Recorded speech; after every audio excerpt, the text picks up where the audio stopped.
Welcome to Building Your Leader Brand. Today on the show, Bob is speaking with Bob Burg.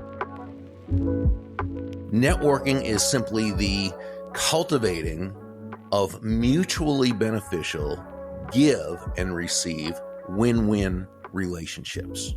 The emphasis on the give part, the giving value. When you meet someone new, your first thought hopefully is not, I hope this person can either buy from me or refer me to somebody or whatever, because you're focused on the wrong thing, right? You want to be focused on that person. You want to ask that person questions about themselves and their business. Hi there, and welcome back to Building Your Leader Brand. My name is Bob Gentle, and every week I speak to incredible people about their secrets to building, marketing, and monetizing your expertise and the mindset you need for your business to grow and thrive. This week is a special week. One of the things I speak to people a lot about is how opportunity comes into our business. And it really can only come in through one of four doors. It can come in through ads. It can come in through outbound sales. It can come in through content marketing occasionally, or it can come in through relationships and our network. And this week, we are speaking to the daddy of the network, the go-giver himself, Bob Burg. Bob, welcome to the show. Wow. Thank you, Bob. What a nice introduction. I appreciate that. Well, I am glad. So you have a huge influence on my life. For a large part of it, without me knowing, I was around networking and networks and networking experts and networking trainers for the majority of my 20s and 30s. And then I discovered they were all essentially referencing one guy, Bob Burg. So Bob, in your words, how would you introduce yourself? Because I'm simply going to fanboy. There's space for that later. But when you're introducing yourself, how do you do that? Well, thank you. And I'm not sure they were really necessarily emulating me, but I appreciate the compliment, and I certainly received that reference. That's very nice. Really, I'm a former sales guy who learned sales and I think learned people skills and understanding human nature and how to work with people in a way that built everyone in the process, which is something I feel is quite important. Have been speaking now for about 35 years and have a couple books out, Endless Referrals, Network Your Everyday Contacts into Sales, which was sort of my first big book that came out in the 90s, and then it was republished a couple times with updated information. The last one in 2005. And then my biggest book, I guess, has been the Go-Giver, which is a business parable co-authored with the great John David Mann. And that really explains a methodology for being able to really thrive as a result of having a focus on providing immense value to others. Yeah. So you're being very modest. The Go-Giver sold 10 million copies? No, not that, a couple million, or 1.5 million, I think, but altogether with the different books, probably a couple million. Oh, I've written 1 million copies is what I have written now. But thank you. I like that. I'm going to hold that vision. 10 million. I like that. My family tells me I have a propensity to exaggeration. I like it. And National Speakers Association Hall of Fame speaker. Not just I do a bit of speaking. But what I'd like to speak about today is, on the one hand, the generosity as a strategy, on the one hand, which makes it sound very almost manipulative, but we'll call it what it is, tactical and intentional generosity, because what goes around comes around, and we want to be intentional about that. And on the other side of this, your book, Endless Referrals, I think is a really important one to reference as well. I am short on time, so I'm going to jump into some fairly specific questions, advocate for the listener a bit, some of who may have read your book, some of who may not have. If you haven't, go and do it. The first one, I think, is generosity, the go-giver philosophy. It's very easy, and I think a lot of people, when they don't spend time with it, can be a little bit skeptical, and they can say, well, I need to see results quickly. How can me giving everything away, putting all my emphasis on giving value, how can that lead systematically to me achieving value? Mm-hmm. So there are a couple of premises I want to go back to as we do that. First, what's interesting is whenever anyone talks about the book, they use the word generosity. I never use the word generosity. I don't know why I don't. I kind of think is that to me, it's sort of almost bragging about doing good things by saying it's generosity. That's just me, but everybody else says that, and that's fine if they'd like to. But just for the record, I never say the Go Giver is about generosity. Okay. Right. Really what it's about understanding a very, very basic concept. And that is shifting your focus. And I think this is really where it all begins. Shifting your focus from getting to giving. And when we say giving in this context, Bob, we simply mean constantly and consistently providing immense value to others, understanding that doing so is not only a more fulfilling way of conducting business, it also happens to be the most financially profitable way as well. But not for any kind of woo-woo, way out there, magical, mystical type of reasons. Oh, just give and good things will happen. No, not at all. It actually ties very much into human nature. And that is when you're that person who can take your focus off yourself and place it on genuinely and authentically serving others, discovering their needs, their wants, their desires, making it about helping them solve their problems and challenges, making it about moving them closer to happiness. Well, people feel good about you. They feel great about you. They want to get to know you. They certainly like you. They come to trust you. They want to be in relationship with you. They want to do business with you. They want to tell the world about you. They want to be your personal walking ambassador. So that's the first thing. Second is when you said just giving yourself away, but you're not just giving yourself away. To give yourself away, just, would that mean you're doing things without charging for it? Well, no, you couldn't be in business doing that. What it really means is understanding that the immense value that you provide is so phenomenal. Okay, that the money that they willingly pay in exchange for this value, this product, service, and everything that comes along with it is so immense that they feel great about it because they're receiving much more in value than what they're paying for, while you make a very healthy profit. Okay, now, go ahead. No, you go ahead. No, I was just going to say that, in terms of the question you asked, and it's a good question, well, then what if you need money really fast? Well, okay, so what the question I think really is, okay, Bob, this go-giver stuff, this, placing others' interests first, making it about them, yeah, that's fine after I have the money, but I mean, for now, I have to make sales. I've got to focus on the money. Well, so let's ask that. Let's look at this. I'm going to make a suggestion, and that is that nobody is going to buy from you because you need money. Okay?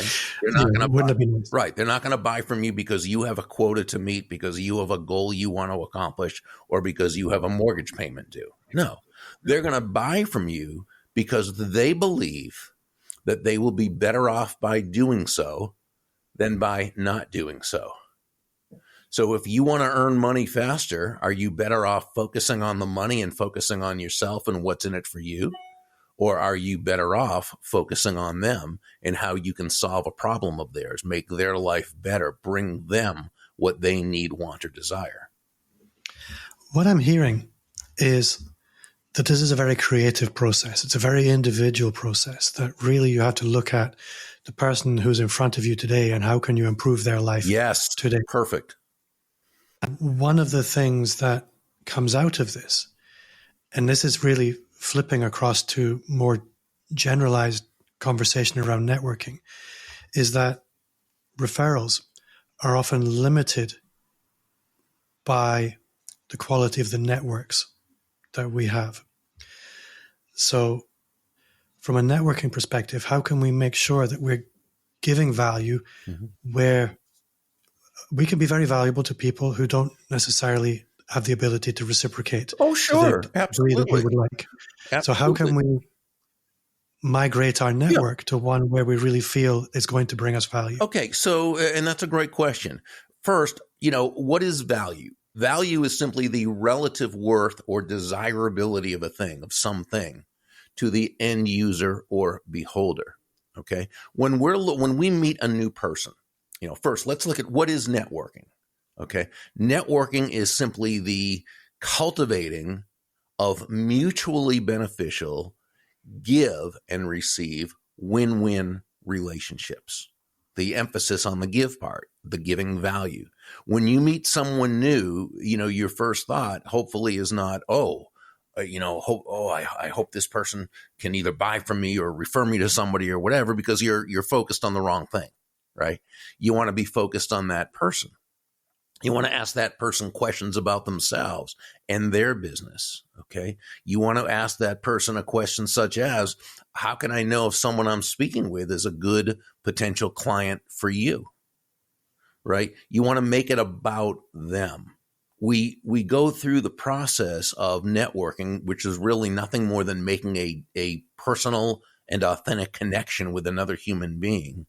We do this without attachment to what we're going to get in return. Now, some people say, well, you're doing it without expectation. I know what they mean when they say that, but I don't like that word as much, because I want you to expect good things to happen. That doesn't mean it has to happen from that person or from the next or someone else. That's why I say attachment. I want you to expect that every time you make a good connection, something good's going to happen. And by the way, it may be business, but it may just be a new friend. It doesn't matter. Yeah. Okay. Without attachment, which is an emotional need for a certain result. Okay. And I was going to say, it's simply like knowing that when certain things happen, other things are the natural consequences of that. Absolutely. It's the physics of human relationships. Absolutely. So, you meet a bunch of people and I mean, not at one time necessarily, but over time, you're building your network of people who, you're adding value to them. How? Well, it depends how they like having value added to them. And it might be as much as sending a personal handwritten thank you note. It might be from referring them to others. It might be that, their son or daughter is a great football player, and you see an article or something online about a football camp coming to town or something, or some star football player, and you send them a note just saying, I heard this and I know your son or your daughter is a great, thought you might find this, just things that you can do to be of value to them. It might be something about their business that maybe they know about, maybe they don't, but something that you heard that you can, and again, maybe introducing them to someone else that can value them, or that can provide value to them, as long as you do that in the correct way. There's lots of ways. Sharing your time, sharing your resources, sharing your listening ear, whatever it happens to be. But as you build this network, you're building a network of people, as Sam in the story advised Joe, the main protege. All things being equal, people will do business with and refer business to those people they know, like, and trust. And as you build this network of people, okay, what you're doing, and this is, John David Mann, my co-author, and I, we call this that you're creating the benevolent context for your success, right? So there's two questions come out of that. Sure. Number one, you're potentially talking about a large number of people, and you want to be intentional about how you are attentive to potentially a large number of people. What systems do you have in place to add a safety net and some structure to this? Well, I mean, there are all sorts of, contact management systems. They call them contact relationship management systems, CRMs, right? And I think a lot of them are very good. But, when people say, well, which one is the best? My answer is always the one you're going to actually use. Yeah. I didn't make that answer up. I learned that from someone else, but it always made the most sense to me, because if you have all the bells and whistles and all these things, and it's so intimidating that you're not going to use it, don't bother. Or it can be just a little, something that just has enough that you can put in the information you need, and the little thing about knowing when to follow through and when to do this and so forth, and names of their, to me, the simpler the better. But I'm not really a tech oriented person. So yeah, I think whatever you're going to use whichever one you're actually going to utilize, that's the best one to get. Do you have a favorite? And you can also say, No, don't ask me. no, not really. Not really. I'm very basic about it, and especially as I get older, and I'm not retired by any means, but I'm semi-retired, and so I'm less likely to really go through doing all that. It's just easier for me to just have them in my little file that I have that is very very untechy. The next question I have is, again, it's leaning into the techie side of things. But when I was in my 20s and early 30s, networking, relationship building was a fairly analog thing. There was a bit of social media. But these days, it's so easy to access anybody. It's almost a problem.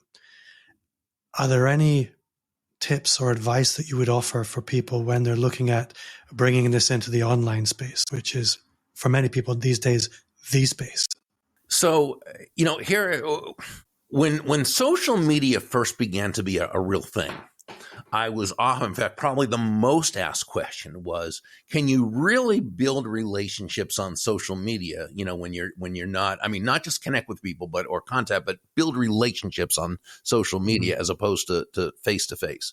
And what I'd always say is, 40 years ago, when I first started in sales, I used to build relationships with my prospects, customers, and clients without ever having seen them. And we did this through this real piece of technology called the telephone.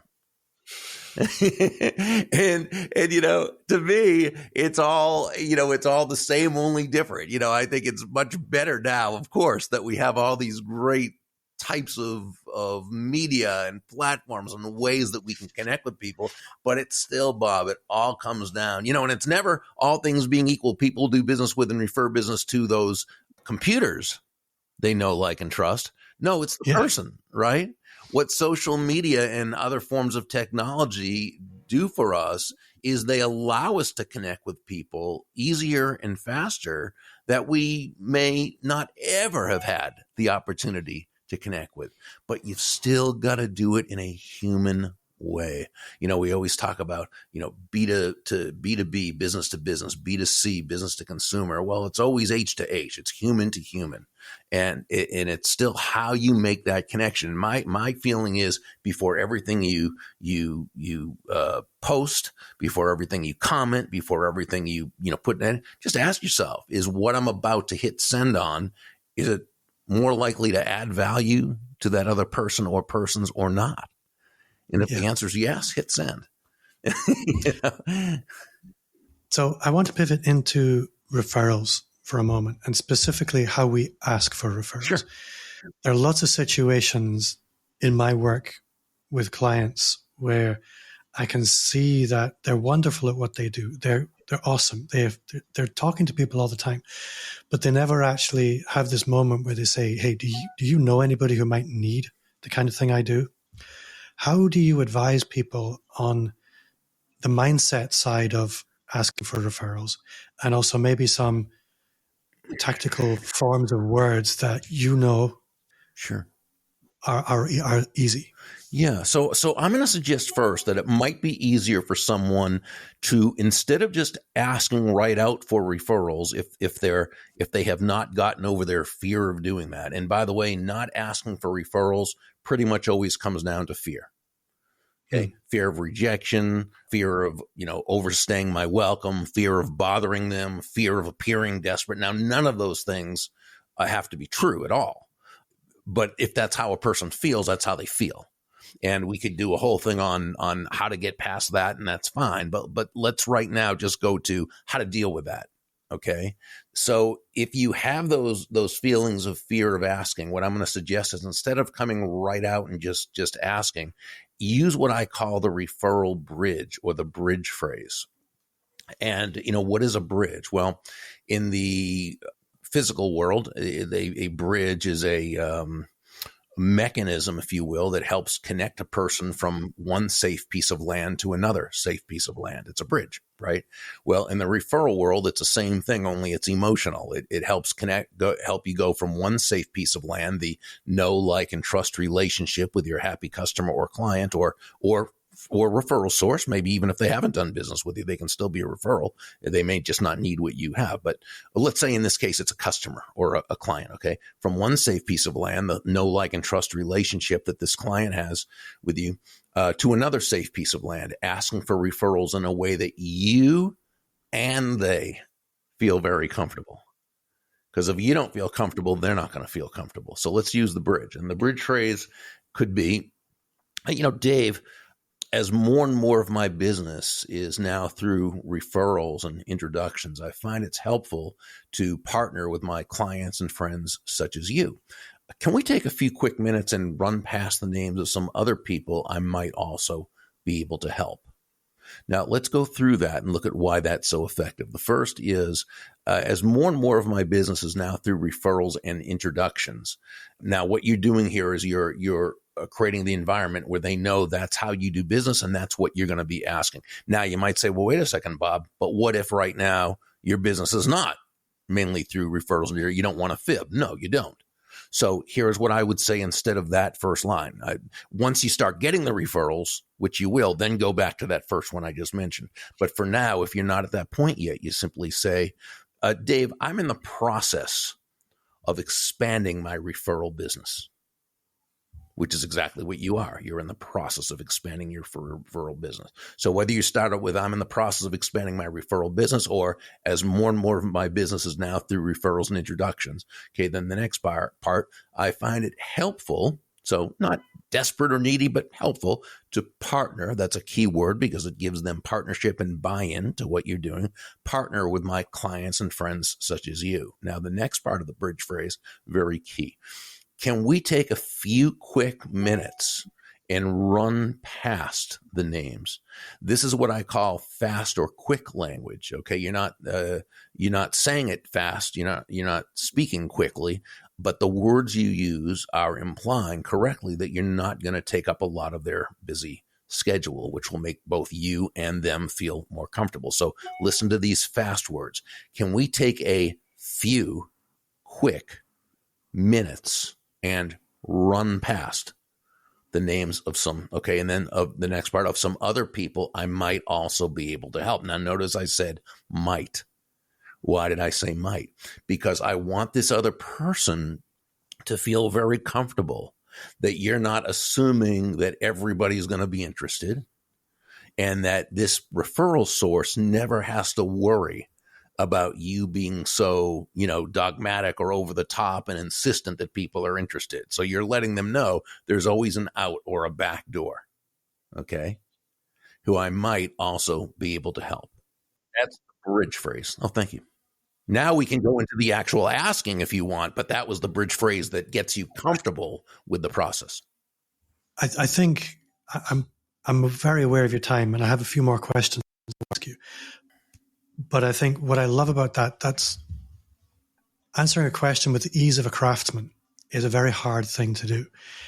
Anybody listening to that, I hope you're going to go back and write that down. And I say write it down for a very specific reason. Bob, having a career in sales, will be very familiar with the idea of you need to script things until they're natural. Absolutely. Absolutely. When people say, oh, scripting, but isn't that less than authentic? Absolutely not. Can you imagine going to a concert and seeing your favorite band? Do you think that they haven't scripted out their performance? Have they not rehearsed for hours and hours and hours? But when they're up there, do they sound rehearsed? Of course not, because it's now part of them. It's part of their head. It's part of their heart.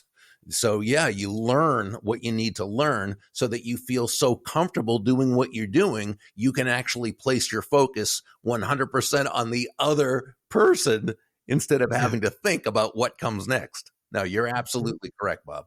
You need to learn the tool before you can become creative with the tool. Yes. So, Bob, I want to move us into the very actionable, and it's been very actionable so far, but I'd like to have a little segment where I ask people to share a few things that people can take action on today. And you told me you are unusually prepared for this. Well, I say unusually, and most of my guests aren't, but you're a pro.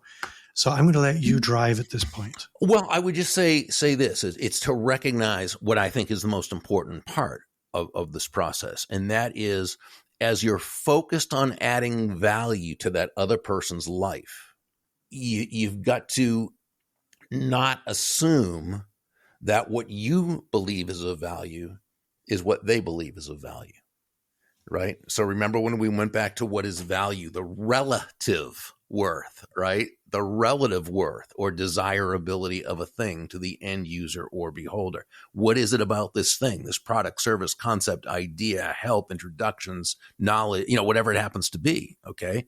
So what happens is, because we tend to believe that people come from the same set of beliefs that we have, what we find to be of value is what other people find to be of, and it's just not true. So we've always got to make sure that we ask questions, we do our research, we listen, so that as we're looking to add value to this other person's life in the relationship building process, the sales process, what have you, that everything we do is about what will bring value to them, not what we think.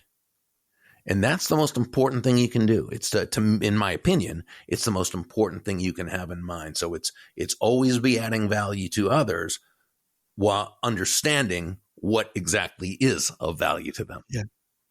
Bob, if people want to find out more about you, if they want to go deeper into the Bob Burg world, how can they do that? Yeah, the best thing to do is to go to burg.com. And pretty much everything is there, including my free daily impact email I send Monday through Friday that they may subscribe to if they'd like. And we have an online sales extravaganza coming up over 3 days in late January called SalesWise Live Sales Mastery, and it will be an online event. And while it's at saleswiselive.com, they can also find out more at burg.com. I will put links to all of that in the show notes. Bob, you have been awesome. I honestly could, and you can probably tell, speak to you for another hour and a half, but it's not going to happen today. Well, you're a fantastic host. You made it easy. Well, thank you. So that does bring us to the end of another episode. Thank you at home for listening, YouTube for watching. I really appreciate you. If you did enjoy this, you will love the Personal Brand Business Roadmap. It's everything you need to start, scale, or fix your expert business. Just click the link in the show notes or visit amplifyme.agency/roadmap. And again, if you did enjoy the show, I would welcome you to leave a 5-star review wherever you listen to podcasts. That's 5, like the fingers on your hand. And if that's YouTube, it's a thumbs up, a like and a subscribe, and a comment, and all the new junk. Everyone at home for watching, you're awesome. Bob Burg, thank you so much for your time.